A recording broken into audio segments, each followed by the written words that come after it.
Hello, my name is Northey, and I'm with Restore a Creek Coalition. I live in Butte, Montana at 3448 Wharton Street.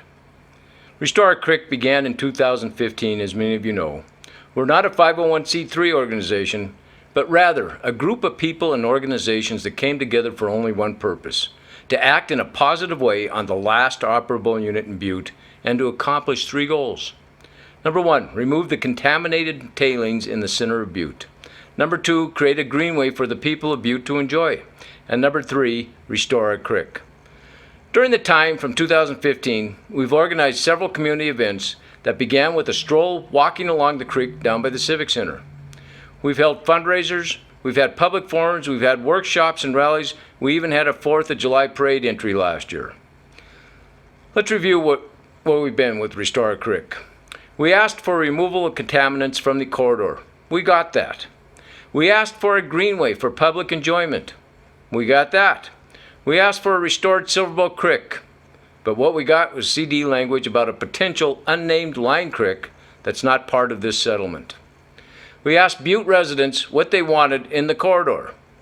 In the course of a single-month survey, we got 10% of Butte's population saying that they wanted the creek restored.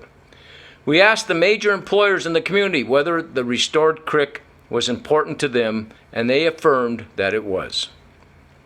We asked local government leaders whether they favored the restoration of the creek, and many of them affirmed that they did. We presented EPA leadership with a published plan for restoring the creek and developing the corridor, and that plan was held up as a template for what the settlement would provide for Butte. We asked EPA whether the remedies stormwater ponds would eliminate the possibility of restoring the creek, and we were assured that those plans would not preclude the development of the creek. We asked the negotiating parties about restoring the creek under Superfund. ARCO said, fine, we'll set aside space for your creek, but we're not paying for it. EPA said, we can't require it as part of the remedy, but we'll provide a grant and funds for a feasibility study to help demonstrate that the proposed plan will not preclude a creek. Butte Silverboat said it's a nice idea for some time in the future, maybe. At the state of Montana, DEQ was mostly silent, but the governor explicitly declared his support for the restoration of the creek and began removal of the parent tailings. We were asked, where's the water? Turns out there's plenty of water readily available, coming from the hills north of Butte, seeping into the groundwater, ending up in the pit where it has to be cleaned and returned to the environment downstream. We were asked, why should we listen to a small group of disgruntled complainers? Well, our small group gathered almost 4,000 signatures of Butte residents who voiced their support for our goals. We were asked, how can you rebuild a creek through the middle of Butte? Well, the feasibility review we commissioned showed how it could be done. We were asked, won't this be prohibitively expensive at $20 to $30 million, maybe more? Well, the feasibility review estimates that it could come in well under $10 million if restoration work is combined with work required under remedy. We were asked, where are the funds to carry forward this project?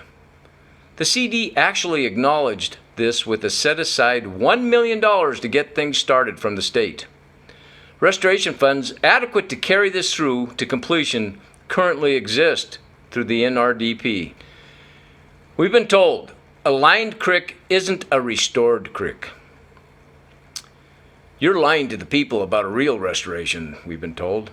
Well, we respond that we take the long view, and that replacing the existing channel with a lined channel that carries clean water is a responsible path to restoration over the time scale of the remedy, which, by the way, is perpetuity.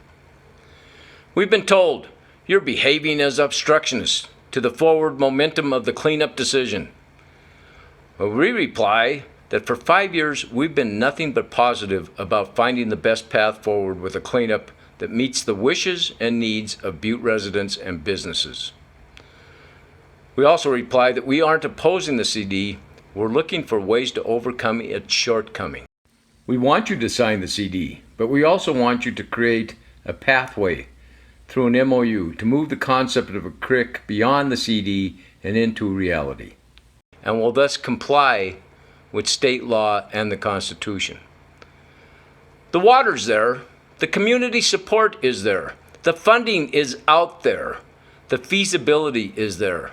All that's missing is the willingness to take the necessary actions outside of the CD to ensure that the CD is not a tomb for the community's hopes for a restored Silverbow Creek, but rather a signpost for what else needs to be done to make it happen. That willingness and those decisions and actions are yours to make. Please listen intently to the remaining ROCC speakers with specific actions outside of the CD. Solutions that will help Butte's future. Thank you. Thank you, Butte Silverbow Council and Chief Executive, for your leadership on these issues.